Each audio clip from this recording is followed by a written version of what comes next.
আসসালামু আলাইকুম। আমি এখন একটা কাজের সামনে যাচ্ছি। দেখেন কি অবস্থা, ডেকের 1 ফুট বরফ জমা হয়েছে।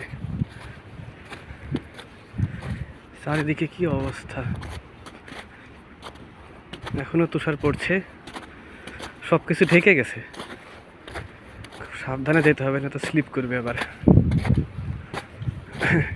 এদিক দিয়ে হেঁটে হেঁটে মানুষ একটা রাস্তায় বানিয়ে ফেলেছে।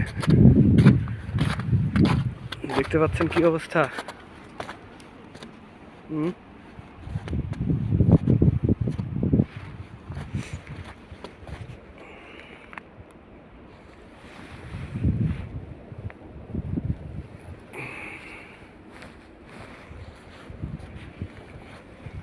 বাড়ি ঘরের কি অবস্থা, সব ঢেকে গেছে না।